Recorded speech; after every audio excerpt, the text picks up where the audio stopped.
we construct a power function with y factor 3.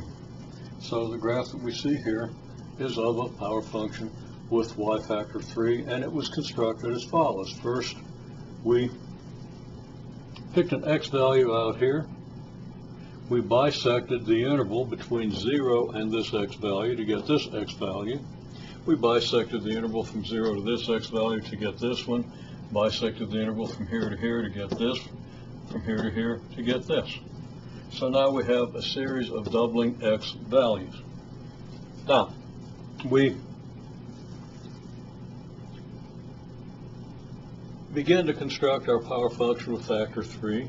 On our first attempt, we picked this point. This curve wasn't there at the time. We picked this point directly above this x value. And now we started tripling the y values as x doubles.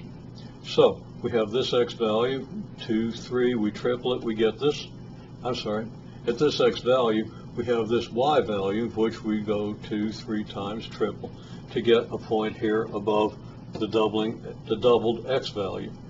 Then we triple this, we have 1, 2, 3 times this out here. At this, having doubled the x value to get a point up here.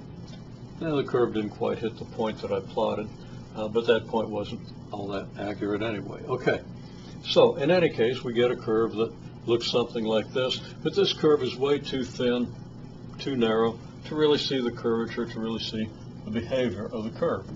So we construct another graph, and this time we choose a point out here.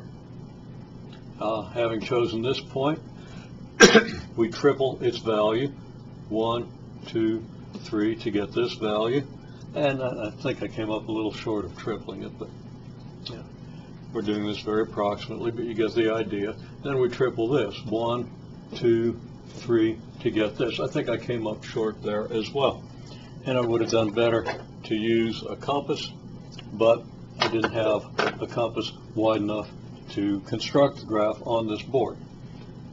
Okay, now, in addition to that, we looked at how we would find the slope of a series of lines tangent to this curve as a multiple of the slope of the first. So I took a point, well, I drew a tangent at this point. No, I'm sorry, must have been at this point here. I drew a tangent line, this is it. And then at this point, I drew a tangent line. And at this point, approximately, I drew a tangent line. I then constructed a triangle between one point of the first tangent line and another. Then I did the same for the second tangent line using the same run. So the same run here. And then I did the same for the third tangent line once more using the same run. This allows me to get the slopes of this and this tangent line as a multiple of the slope of the first.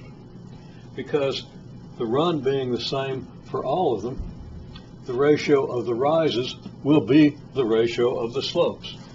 If this rise is twice as big as this, then this rise divided by the run is equal to twice this rise divided by the run, since the run is the same in both cases. And if this rise is 3 times this rise, then this slope is 3 times this slope. So we estimate that. We find the slope of each tangent line as a multiple of the first. Right there's the rise of the first.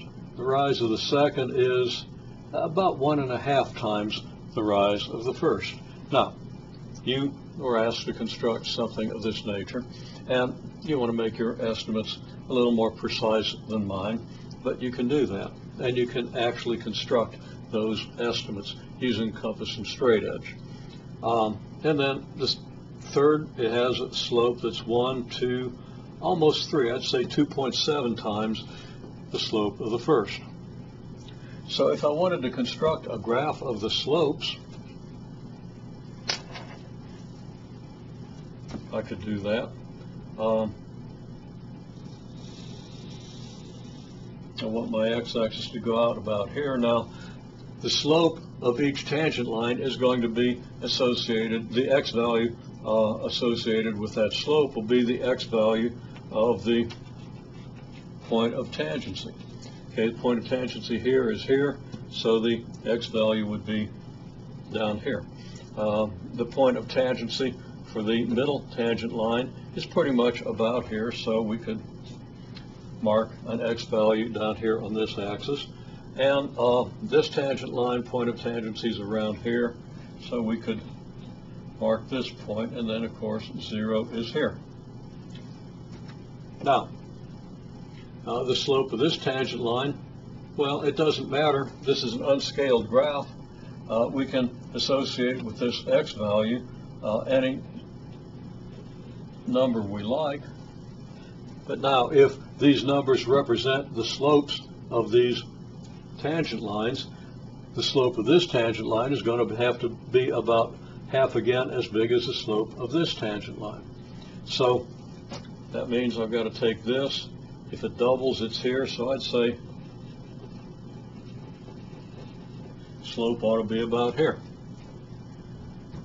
And the slope of this is almost 3 times the slope at this point. Since we're graphing slopes, then the point that I put here is going to have to be about 3 times as high as this one, so there'll be 1, 2, 3, a little less than 3.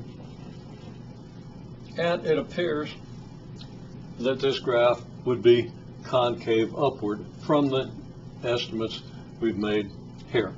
Now, in fact, if you do this accurately for a power function with y factor 3, you do expect the graph to have an upward concave. Well, I'm sorry. If the y factor is 3, well, I'm not going to say whether you get an upward or downward concavity. This one seems to indicate upward, but we know that the slope at the origin has to be 0. We haven't actually proven that. So this point appears to be a little bit out of place, and it's not clear. Maybe this point's the one that's out of place. It's not clear exactly what the slope graph should look like, but remember, I constructed this graph very roughly, didn't use compass and straight edge. If you were to construct it and construct the slope graph, you might come out with a different pattern of the slopes, because the slopes are pretty critically related, pretty critically dependent on the accuracy of the original graph. Now, a couple other things. You're asked to construct a power function with each of the above ratios. Here's ratio 3, or y ratios, or y factors. And I should actually specify that, y factors. So yeah, maybe even cross out y ratios, although it would have the same meaning with the y factors. And a y factor, again, is the factor by which the y value changes when the x value doubles. Okay, there's more about exponential functions and so forth. I'll get to that in the next video clip.